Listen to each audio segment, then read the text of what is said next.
Hello and welcome to the Sardana Academy. Yesterday we discussed about the Gupta Empire. After that, post-Gupta period was introduced in the ancient history. तो ancient Indian history में post Gupta period में उस समय Gupta dynasty के ख़त्म हो जाने के बाद डिसेंट्रलाइजेशन और सेग्रीगेशन की टेंडेंसी डेवलप होती गई। कोई ऐसा रूलर नहीं था जो सबको यूनिफाइड कर सकता, सबको सेंट्रलाइज कर सकता। तो इसी वजह से धीरे धीरे ये ख़त्म होता गया ये सिस्टम, और एंशिएंट इंडियन हिस्ट्री भी फिनिश हो गई और फिर फॉरेन इन्वेजन्स हुए और पूरा जो सिस्टम था देश का वो सब चेंज हो गया। तो उस समय जब गुप्ता एम्पायर फिनिश हुआ इंडिया से, तो इंडिया में अलग अलग जगहों पर अलग अलग राजवंशों का उदय हुआ। जैसे मैत्रक राजवंश, मैत्रक डायनेस्टी, ये वल्लभी में डेवलप होती है। मौखरी डायनेस्टी, ये कन्नौज में डेवलप होती है।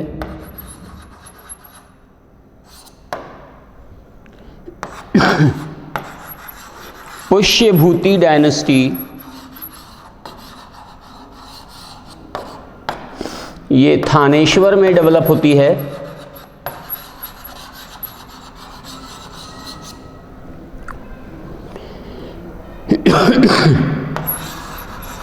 गौड़ डायनेस्टी, ये बंगाल में डेवलप होती है। गौड़ डायनेस्टी, और जो हम लोग करने जा रहे हैं अभी, इसमें हम लोग अभी इन सभी के नाम लेंगे, देखिएगा। और लेटर गुप्ताज,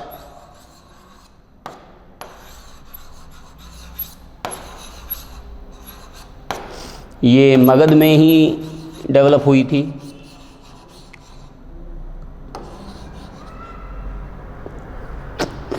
तो ये सारे इम्पॉर्टेंट डायनेस्टीज़ थे जो गुप्ता डायनेस्टी के बाद ओरिजिनेट हुए इंडिया में।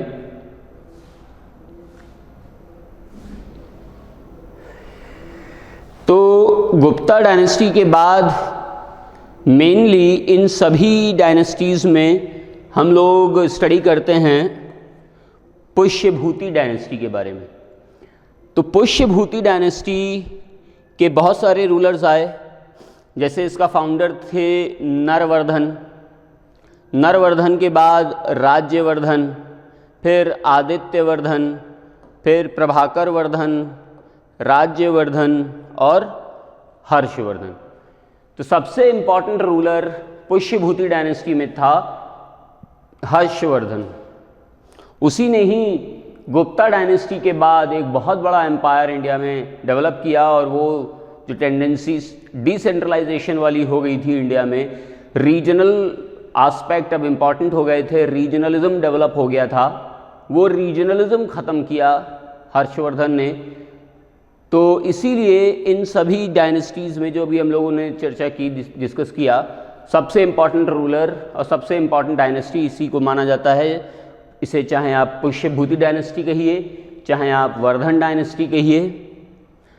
तो इन सभी डायनेस्टीज़ के रूलर्स में नरवर्धन, राज्यवर्धन, आदित्यवर्धन का नाम इतना इम्पॉर्टेंट नहीं आता कहीं भी। प्रभाकर वर्धन से नाम शुरू होते हैं 580 AD से। तो पुष्यभूति डायनेस्टी या वर्धन डायनेस्टी कहा जाता है। प्रभाकर वर्धन इसका हेड था और सबसे इम्पॉर्टेंट पावरफुल किंग भी था। उसने अपनी राजधानी, ये तो कन्नौज बनाया था हर्षवर्धन ने, जबकि प्रभाकर वर्धन के टाइम पर राजधानी थी थानेश्वर, हरियाणा में। थानेश्वर हरियाणा में, और हर्षवर्धन ने अपनी राजधानी थानेश्वर से बदल करके कन्नौज कर ली थी। अभी हम लोग डिस्कस करेंगे कि क्यों ऐसा किया था हर्षवर्धन ने। His initiatives and policies have always been kind and intended to increase the stability and peace of his people. He belonged to the Vardhana dynasty, also referred to as Pushyabhuti. He was in fact a Hindu who later became a Mahayana Buddhism. तो starting में हर्षवर्धन जो था वो हिंदू हुआ करता था, लेकिन फिर बाद में वो महायान बुद्धिस्ट बन गया। Harshavardhana era. The imperial capital of Harshavardhana changed to Kannauj. He was in charge from 606 AD to 647 AD, और 47 AD में हर्षवर्धन की डेथ हो जाती है, और उसके बाद इंडिया में एंशिएंट इंडियन हिस्ट्री ख़त्म हो जाती है और फिर मिडिवल इंडियन हिस्ट्री का दौर शुरू होता है। His empire extended from the Himalayas to the shore of the Narmada River, passing through Punjab and northern Orissa. तो जम्मू कश्मीर में इसका रूल नहीं था हर्षवर्धन का, और फिर पंजाब हरियाणा से लेकर के नॉर्दर्न उड़ीसा तक और वेस्ट में नर्मदा रिवर तक, यहाँ तक फैला हुआ था इसका राज। Around the end of the 5th century or perhaps the beginning of the 6th, Narvardhana established the Pushyabhuti kingdom, which included Harshvardhana as a member. तो अभी हम लोगों ने सारे रूलर्स देखे थे पुष्यभूति डायनेस्टी के। Founder was Narvardhana. तो ये हैं हर्षवर्धन, और इतना बड़ा एम्पायर हर्षवर्धन ने इस्टेब्लिश किया। देखिए, जम्मू कश्मीर छोड़ के पंजाब हरियाणा पूरा, उत्तराखंड और यहाँ उड़ीसा तक और इधर गुजरात तक फैला हुआ था। तो जो राजस्थान वाला क्षेत्र था जिसे गुर्जर कहा जाता था, वो हर्षवर्धन के पास नहीं था। Only Thaneshwar Prabhakar Vardhan saw the Pushyabhuti kingdom flourish, earning him the title of महाराजा धीराज। तो जो हर्षवर्धन के पिता थे प्रभाकर वर्धन, उन्होंने अपनी राजधानी थानेश्वर को बनाया हुआ था, और वो चाहते थे कि पुष्यभूति डायनेस्टी का और ज़्यादा डेवलपमेंट हो और ज़्यादा फले फूले, और इसी वजह से उन्होंने ऐसा किया भी, ये हुआ भी। Prabhakar Vardhan was also a capable ruler, तो उसी वजह से उसने अपने आप को महाराजा धीराज का टाइटल दिया। Harshavardhana took the throne in 606 AD. He succeeded his older brother Rajyavardhan in the throne in 1606. The realm of Harsha extended from Punjab through northern Orissa and the Himalayas to bank of Narmada. तो देखिए यहाँ पर हुआ क्या कि प्रभाकर वर्धन की death हो गई। प्रभाकर वर्धन की डेथ हो गई 605 में। देखिए, प्रभाकर वर्धन की डेथ होती है 605 में, और फिर उसका बेटा, बड़ा बेटा, प्रभाकर वर्धन के 2 बेटे थे और 1 बेटी थी। 2 बेटे थे राज्यवर्धन और हर्षवर्धन, और 1 बेटी थी राज्यश्री। तो प्रभाकर वर्धन की डेथ हो गई 605 में, तो उनका बड़ा बेटा राज्यवर्धन 605 में रूलर बनाया गया, लेकिन वो भी ज़्यादा समय तक नहीं रह पाया और 606 में उसकी भी डेथ हो गई। तब अल्टीमेटली छोटे बेटे, जिसकी उम्र केवल 16 साल की थी, तो 16 साल की एज में हर्षवर्धन को 606 में वर्धन डायनेस्टी की, पुष्यभूति डायनेस्टी की कमान सौंप दी गई। तो ये हुआ था।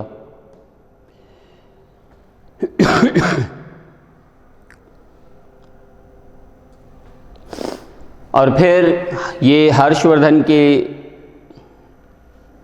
बाद का पूरा मैप है।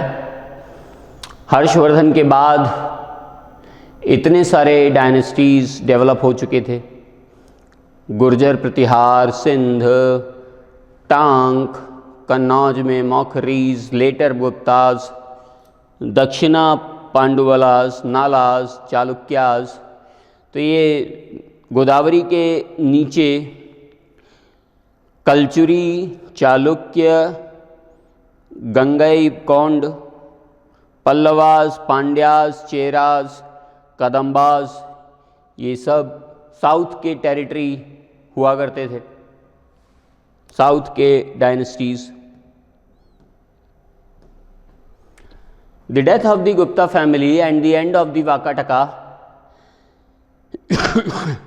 Dynasty complicated the political situation. तो अभी जैसे हम लोगों ने डिस्कस किया था कि जब गुप्ता डायनेस्टी का ख़त्म हुआ और वाकाटक डायनेस्टी भी फिनिश हो गई तो पॉलिटिकल टर्मोइल डेवलप हो गया और डिसेंट्रलाइजेशन की टेंडेंसी और रीजनलिज्म की पॉलिसी इंट्रोड्यूस होने लगी। In the north Gupta vessels gained independence. Multiple powers were seen in the Deccan and the far south as well. तो डेक्कन और फार साउथ में बहुत सारी राजवंशों का उदय होने लगा।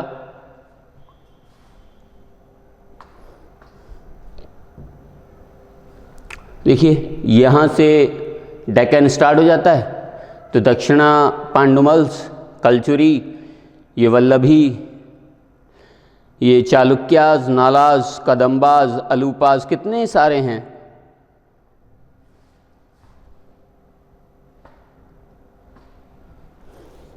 North India Harshvardhan. तो उत्तर भारत में एक ही रेल्म चल रहा था जिसका नाम था Harshvardhan. Gupta dynasties downfall paved the way for the later Guptas, Maukries, Pushyabhutis to rule the north। तो लेटर गुप्ता ने मौखरी और पुष्यभूति को भी जगह दी कि वो भी अपने अपने किंगडम्स को एस्टैब्लिश करें। Even though he was a Pushyabhuti ruler of Thaneshwar, Harsha exercised his authority from Kannauj which was formerly the home of the Maukhries, with whom he entered into a marriage alliance as the final Hindu ruler in the north following the Gupta era. Harsha is honored। तो देखिए उस समय Maukhari rulers जो थे वो कन्नौज में थे और पुष्यभूति रूलर्स जो थे वो थानेश्वर में थे। लेकिन हर्षवर्धन के टाइम तक आते आते हर्षवर्धन ने मैट्रिमोनियल अलायंसेस की जगह, मैट्रिमोनियल अलायंसेस की वजह से मौखरी वंश ख़त्म हो गया तो कन्नौज पर अधिकार कर लिया और अपनी कैपिटल को थानेश्वर से कन्नौज शिफ्ट कर दिया। और ये लास्ट हिंदू रूलर था जिसने गुप्ता एरा को फॉलो किया और इसीलिए रिगार्डेड माना जाता है।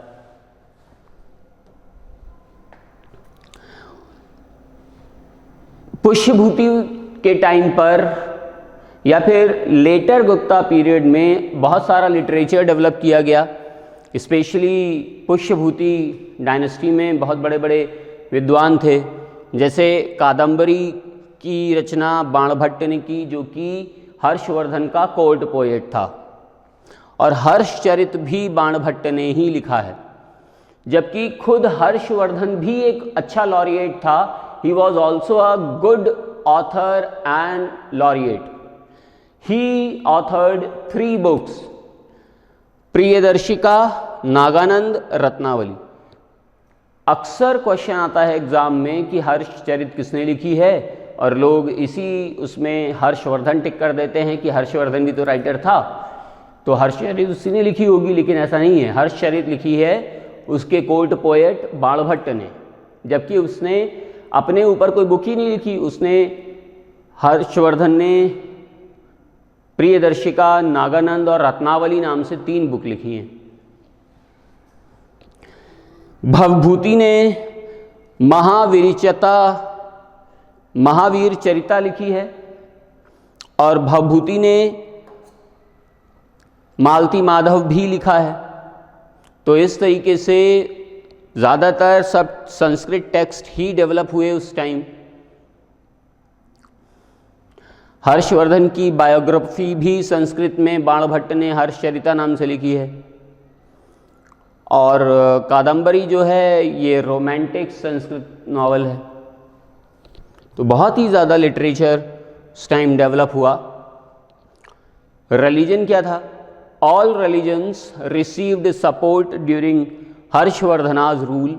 ही was a Shaivite before being converted to Mahayana Buddhist by Hiuen Tsang. तो एक्चुअली जब वो ह्वेनसांग के कांटेक्ट में आता है हर्षवर्धन, तब वो बुद्धिज़्म अडॉप्ट कर लेता है, महायान फॉलोअर हो जाता है। उससे पहले वो शैवाइट हुआ करता था, महाकाल शिव का भक्त हुआ करता था। When Huensang traveled to empire of Harshvardhana, he observed that Brahmanism was growing while Buddhism was in decline. तो जब हुएनसांग उसके शासनकाल में इंडिया आता है, तब वो देखता है कि ब्राह्मणिज्म बहुत ज़्यादा फल फूल रहा है, जबकि बुद्धिज़्म जो है वो डिक्लाइनिंग फेज़ में जा रहा है। तो इसीलिए उसने कहा कि उसने सोचा होगा कि पहले रूलर को ही कन्वर्ट करें, फिर उसके बाद धीरे धीरे तो बुद्धिज़्म प्रोपोगेट होता ही जाएगा। तो हुएनसांग जो था 629 में इंडिया आया था और 645 तक इंडिया में रहा।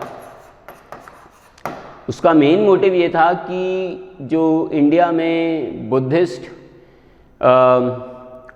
मॉन्यूमेंट्स हैं और पिलग्रिमेजेस हैं, उनका दर्शन करना और यहाँ इंडिया से बुद्धिस्ट टेक्स्ट को भर करके चाइना ले जाना। तो ये मोटिव था उसका और उसने ये किया भी। तो उसने एक्सपेंशन भी किया बुद्धिज़्म का इंडिया में। हर्षवर्धन कहाँ शैवाइट था और फिर कहाँ बुद्धिस्ट हो गया।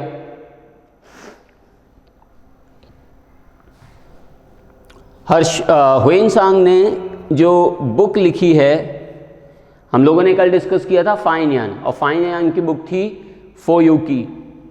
हुएनसांग की बुक थी सी यू की।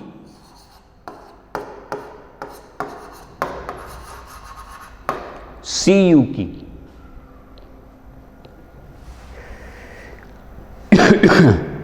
तो हमें हर्षवर्धन के टाइम के बारे में सी यू की से भी काफ़ी नॉलेज मिलती है, काफ़ी एविडेंसेस मिलते हैं। There are very few contributions to art and architecture from Harsha's time, and those that do mostly follow the Guptas. Many stupas and monasteries have been built in the territory of Harshvardhana. तो बहुत सारे Buddhist sculptures और monasteries और stupas Harshvardhan की territory में already बने हुए थे, जो गुप्ता टाइम पे बनाए गए थे। Harsha supported Nalanda University with generous donations. With its elaborate architecture, the brick Lakshmana temple at the Sirpur is dated to the Harsha era.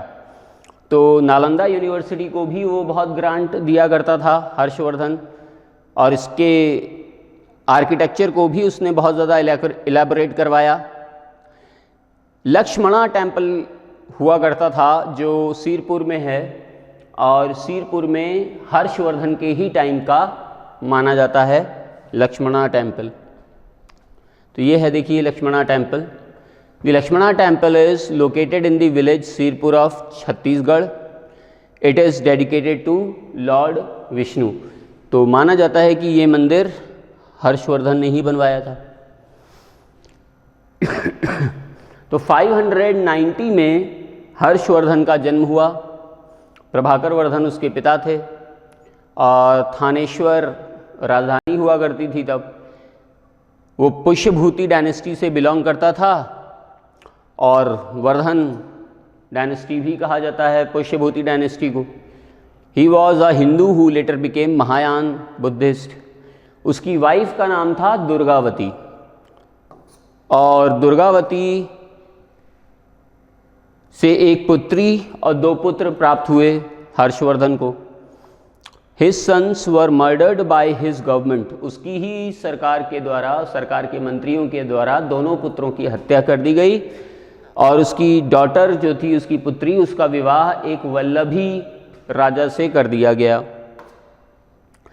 Chinese Buddhist traveller Hiuen Tsang praised king Harshavardhana's accomplishment in his writing. तो Chinese traveller Hiuen Tsang उसी के time पर भारत आता है।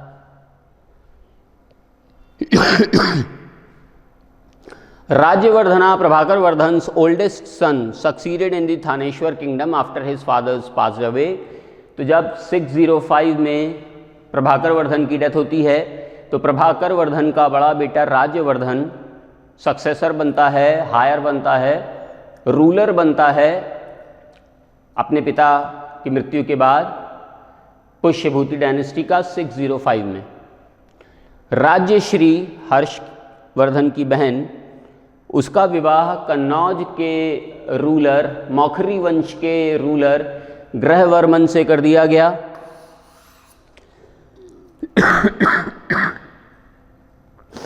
तो ग्रहवर्मन, मौखरी वंश की लड़ाई हमेशा गौड़ वंश के रूलर, बंगाल के शासक शशांक से चलती रहती थी। तो शशांक से लड़ाई हुई ग्रहवर्मन की और शशांक ने ग्रहवर्मन की हत्या कर दी और ग्रहवर्मन की हत्या करके राज्यश्री को किडनैप करके अपने साथ बंगाल ले गया। राज्यवर्धना डिसाइडेड टू कन्फ्रंट शशांक। तब उस टाइम राज्यवर्धन की प्रायोरिटी ये थी कि वो अपनी बहन राज्यश्री को शशांक से आज़ाद कराए और इसीलिए राज्यवर्धन ने अटैक कर दिया शशांक पर। और जब शशांक पर राज्यवर्धन का अटैक होता है तो शशांक राज्यवर्धन की भी हत्या कर देता है और फाइनली 1 साल में ही राज्यवर्धन का कार्यकाल समाप्त होता है और 16 वर्ष की आयु में, only in the 16 years of age, Harshavardhana became the ruler of Pushyabhuti dynasty. He resolved to avenge। और फिर हर्षवर्धना की भी यही प्रायोरिटी रहती है कि वो अपनी बहन राज्यश्री को मुक्त कराए और अपने बड़े भाई की मृत्यु का बदला भी ले। तो इसके लिए वो जानता था कि वो डायरेक्टली अकेले तो अटैक कर नहीं सकता क्योंकि अभी एज और एक्सपीरियंस उतना नहीं है कि शशांक से लोहा लिया जाए। तो उसने एक पॉलिसी बनाई, एक प्लान बनाया कि बंगाल के और ईस्ट में कामरूप एक स्टेट है। कामरूप को आजकल हम लोग आसाम कहा करते हैं। तो कामरूप के राजा थे भास्कर वर्मन।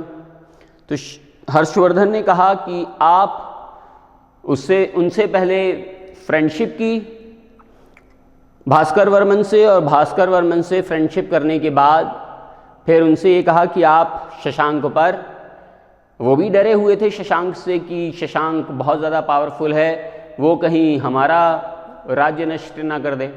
तो वो भी इसी फिराक में थे कि हम शशांक को हटाएं किसी तरीके से। तो शशांक को हटाने के लिए भास्कर वर्मन और हर्षवर्धन दोनों ने मिलकर के पॉलिसी बनाई और ये हुआ कि ईस्ट से भास्कर वर्मन अटैक करेगा अपनी सेना के साथ और वेस्ट से हर्षवर्धन अटैक कर देगा। तो दोनों की जब जॉइंट आर्मी मिलेगी बंगाल में तो शशांक को हारना होगा।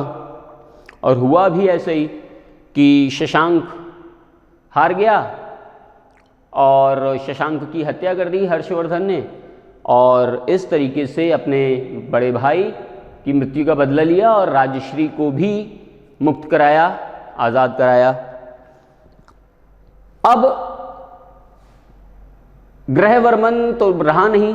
ग्रहवर्मन मौखरी वंश के रूलर थे कन्नौज में, तो कन्नौज खाली हो चुका था, तब उसने अपनी राजधानी थानेश्वर से बदल करके कन्नौज कर ली।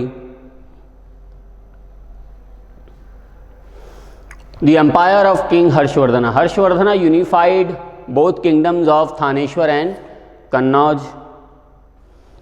Harshvardhana after that relocated his region's capital from Thaneshwar to Kannauj. Following the collapse of the Gupta dynasty, North India was fragmented into numerous tiny empire. तो अभी जैसा हम लोगों ने डिस्कस किया था कि गुप्ता डायनेस्टी के डेक्लाइन के बाद इंडिया में एक टेंडेंसी डेवलप हुई जिसे डिसेंट्रलाइजेशन और रीजनलिज्म कहा जाता है। तो वही टेंडेंसी की वजह से छोटे छोटे से टाइनी एम्पायर्स डेवलप होने लगे हर जगह पर। King Harshavardhana was able to bring the majority of the kingdoms under his control together. Following Shashanka's death he conquered the kingdom of Bengal, Bihar and Odisha. तो जब उसने शशांक की हत्या की, तो शशांक की हत्या करके उसने बहुत बड़े एम्पायर को जीता जिसमें बंगाल, बिहार, उड़ीसा तक शामिल थे। Harshavardhana overcame the Vallabhi king of Gujarat and also the two agreed to a ceasefire by approving Harsha's daughter's wedding proposal to king Dhruva Bhatta. तो उधर वल्लभी गुजरात में जो है वल्लभी के रूलर की लड़ाई चल रही थी हर्षवर्धना से, तो दोनों के बीच में सीज फायर हुआ और सीज फायर के बाद वल्लभी रूलर प्रपोजल लेकर के आए कि हर्षवर्धन अपनी बेटी का विवाह कर दे वल्लभी किंग ध्रुव भट्ट से, और हो गया विवाह और शांति हो गई और मैट्रिमोनियल अलायंस फिक्स हो गया। हर्षवर्धना वॉज बॉर्न 590, ये तो सब हम लोगों ने डिस्कस कर ही लिया है। तो 631 में हुएनसांग जो था, वैसे 629 में इंडिया आ गया था, लेकिन 631 में उसने हर्षवर्धन के कोर्ट को टच किया। पुलकेशिन सेकंड जो था उस समय साउथ इंडिया में बादामी में चालुक्य रूलर था। उसने हर्षवर्धन को 637 में ओवरथ्रो किया था। In 643 AD, a great meeting was held in Kannauj for Huensang. तो 643 में एक बहुत बड़ी मीटिंग या कॉन्फ्रेंस होती है जिसका गवाह खुद हुएनसांग था, और उसमें हुएनसांग लिखता है कि हर 5 वर्ष पर ये मीटिंग होती थी, और इस मीटिंग में हर्षवर्धन जो कुछ भी कमाता था 5 साल में वो सब चैरिटी कर देता था, डोनेट कर देता था। तो हो सकता है कि यही गंगा के किनारे जो सिस्टम हर्षवर्धन ने लॉन्च किया वही लेटर ईयर्स में जाकर के कुंभ मेले में बदल गया। हर 5 वर्ष की जगह पर 12 वर्ष पर होने लगा। इलाहाबाद, हरिद्वार, नासिक और उज्जैन में। Harsha passed away in the year 647। तो 647 में हर्षवर्धन की डेथ हो गई। हर्षवर्धन की डेथ भी कैसे हुई? हर्षवर्धन जाता है बादामी के चालुक्य रूलर्स को हराने, पुलकेशिन सेकंड को हराने, खुद अपनी आर्मी लेकर के साउथ जाता है। और जब कोई दूसरे के होम टाउन में जाएगा तो होम टाउन वाला ज़्यादा पावरफुल होगा या जो वहाँ बाहर से लड़ने आया है। तो इसी वजह से पुलकेशिन सेकंड ने हर्षवर्धन को मारा और उसकी हत्या कर दी, और इस तरीके से 647 में वो हार गया। उसने बहुत सारी लड़ाइयाँ लड़ी अपने जीवन में और सारी लड़ाइयाँ जीती, केवल एक ही लड़ाई वो हारा और वो आखिरी लड़ाई थी उसकी, और इसी वजह से उसकी डेथ हुई 647 में। Feudalism was first implemented in India during king Harshavardhana. तो उसी के टाइम पर सामंतवाद की स्थापना हुई थी इंडिया में। Harshavardhana reigned across two distinct sorts of land. The regions that have been immediately within Harsha's authority fall into the first group. Territories that have been feudatories fall under the second group. तो दो group बनाए गए थे land के हर्षवर्धन के time पर। पहला group था जिसमें खुद हर्षवर्धन की अथॉरिटी चला करती थी और दूसरा ग्रुप था जिसमें हर्षवर्धन के बनाए हुए फिड्यूटरीज की अथॉरिटी चला करती थी। Kalinga, Gujarat, Bengal, Rajputana and the central provinces are all part of the Harshavardhana's direct domain. तो कलिंग जो उड़ीसा का पार्ट है, गुजरात जहाँ वल्लभी थे, बंगाल जहाँ गौड़ था, राजपूताना और सेंट्रल प्रोविंसेस मालवा वाला क्षेत्र, मध्य प्रदेश वाला क्षेत्र, ये पूरा का पूरा हर्षवर्धन के डायरेक्ट कंट्रोल में हुआ करता था। कश्मीर, सिंध, नेपाल, जालंधर ये फ्यूड्यूटरीज एरिया हुआ करते थे। ये हर्षवर्धन के सेलेक्ट किए हुए सामंत यहाँ पर रूल करते थे। तो कश्मीर, सिंध, नेपाल और जालंधर में उसके फ्यूड्यूटरीज थे। इतना बड़ा एम्पायर उसने डेवलप कर रखा था।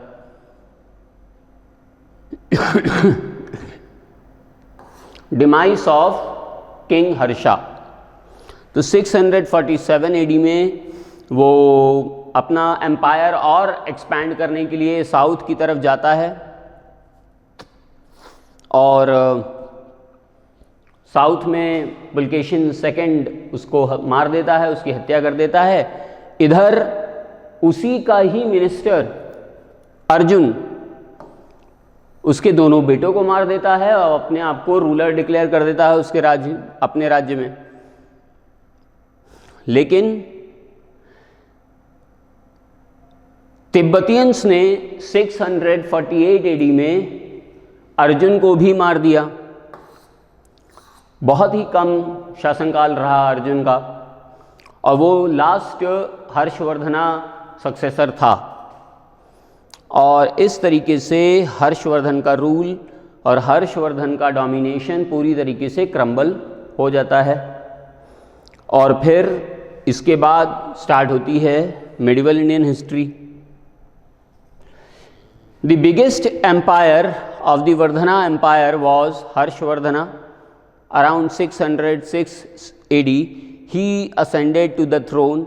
His parents were Prabhakar Vardhan and Yashomati.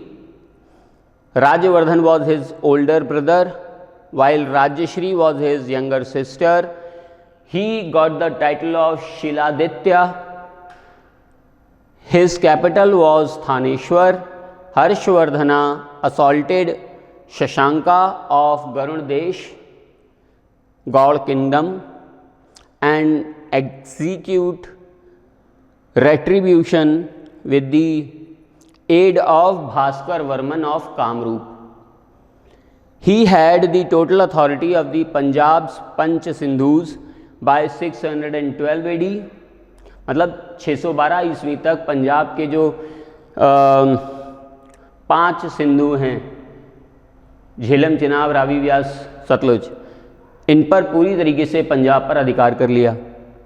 He afterward vanquished Nepal's king and accepted payments from him।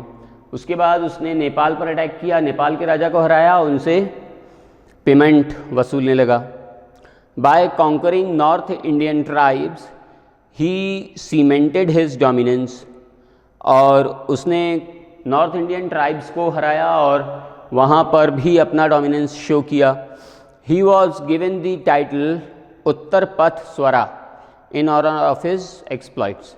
तो उत्तर पथ स्वरा का टाइटल उसने अडॉप्ट किया और अपने ऑनर को इस तरीके से उसने एक्सप्लॉइट किया। अब थोड़ा बात हम लोग डेक्कन इंडिया की भी कर लेते हैं। Late 6th century he marked by rise of Badami Chalukyas around the north eastern part of Karnataka. The empire was founded by Pulakeshin first. Pulakeshin second is considered the greatest ruler of the house. तो उस समय कर्नाटक में बादामी के चालुक्यों का रूल हुआ करता था, जिसकी फाउंडेशन पुलकेशिन फर्स्ट ने की, और इस डायनेस्टी का सबसे इम्पॉर्टेंट रूलर था पुलकेशिन सेकंड, उसका बेटा।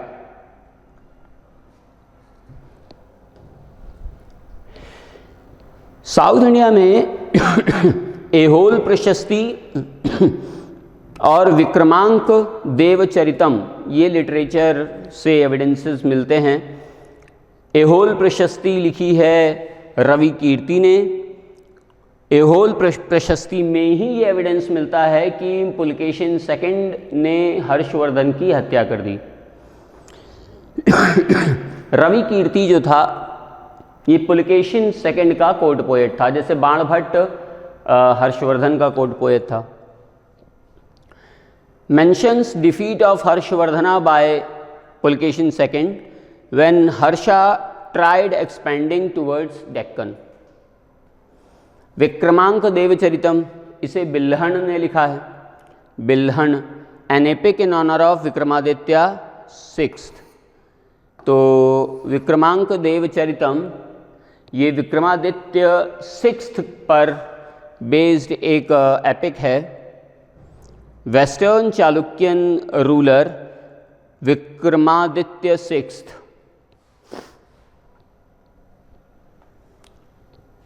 मत्तविलास प्रहसन, ये महेंद्र वर्मन फर्स्ट ने लिखा है संस्कृत में। Means the delight of the drunkards, Sanskrit farce on Buddhist and Kapalika ascetics. तो मत्तविलास प्रहसन में जो ड्रंकर्ड्स का, जो दारू पीने वाले, शराब पीने वाले लोग हैं, इनकी मस्ती को दिखाया गया है, और इसमें बुद्धिस्ट और कापालिक तांत्रिकों को बहुत ज़्यादा गालियाँ, बहुत ज़्यादा मतलब आलोचना की गई है। किरातार्जुनीय, किरातार्जुनीय भारावी ने लिखा है, संस्कृत में ही लिखा है, और ये इसकी मेन थीम है सिंह विष्णु। सिंह विष्णु मतलब जो नरसिंह अवतार माने जाते हैं, उनका मेन, उनके अराउंड पर, उनके ऑनर में ये किरातार्जुनी ये लिखा गया है। देवारम, नायनार्स इसके ऑथर हैं, तमिल में लिखा गया, और शैव लिटरेचर है। देखिए शैव लिटरेचर में बहुत सारे और भी पंथ डेवलप हुए हैं, जैसे अभी कर्नाटक में लिंगायत चलता है, वैसे ही नायनार थे, अलवार थे, ये सब शैवाइट्स थे। तो हिंदू धर्म में अलग अलग सेक्ट डेवलप हुए, और सेक्ट के अंदर भी सब सेक्ट्स डेवलप हुए। नलय रादि प्रबंधनम, दिव्य प्रबंधनम, नलयार दिव्य प्रबंधम, और ये आलवार ऑथर्स थे इसके, और इसे भी तमिल में लिखा गया, और ये वैष्णवाइट लिटरेचर है। तो देखिए शैवाइट लिटरेचर नायनार का था, और वैष्णवाइट लिटरेचर आलवार्स का है, और इसका एविडेंस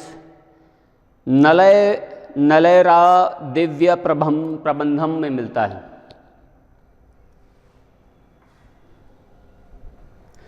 तो आज हम लोगों ने डिस्कशन किया पोस्ट गुप्ता एम्पायर के बारे में, और फिर थोड़ा बहुत साउथ के लिटरेचर के बारे में हम लोगों ने डिस्कस किया। अब नेक्स्ट टर्म पर हम लोग मिडिवल इंडियन हिस्ट्री डिस्कस करेंगे। देखिए हुआ क्या था कि डिसेंट्रलाइजेशन और रीजनलिज्म की टेंडेंसी बढ़ने की वजह से गुप्ता डायनेस्टी के बाद कोई भी ऐसा रूलर नहीं आया जो पूरी तरीके से कंट्रोल कर पाता इतने बड़े एम्पायर को, और धीरे धीरे छोटे छोटे से डायनेस्टीज इवॉल्व होने लगे, और इन्हीं डायनेस्टीज़ को लेटर गुप्ता पीरियड में, और फिर मेनली हर्षवर्धन की डेथ के बाद राजपूत डायनेस्टी कहा जाने लगा। राजपूत क्लैंस डेवलप करने लगे, और बहुत सारे राजपूत क्लैंस डेवलप हुए, जैसे सोलंकी, गुर्जर प्रतिहार, परमार, राष्ट्रकूट, चंदेल, बहुत सारे, शिशोदिया, इस तरीके से बहुत सारे डायनेस्टीज़ राजपूतों में डेवलप हुए। और आप सबको पता है कि कभी भी राजपूतों में यूनिटी तो रही नहीं, वो सब अपने आप को ही सुप्रीम मानते थे अलग से। और इसी वजह से क्या हुआ कि इसका फ़ायदा उठाया फॉरेनर्स ने, और मेनली इराक, ईरान से, अफ़गान से, तुर्की से फॉरेनर्स आए, मुस्लिम अटैक हुए और उन्होंने राजपूतों को हराया और इंडिया पर सेंट्रलाइज्ड एडमिनिस्ट्रेशन इंट्रोड्यूस किया। और इस तरीके से मिडिवल इंडियन हिस्ट्री में अब मुस्लिम्स की एंट्री हो गई। तो आज इतना ही, इसके बाद हम लोग कल से मिडिवल इंडियन हिस्ट्री डिस्कस करेंगे। Have a nice day, thank you.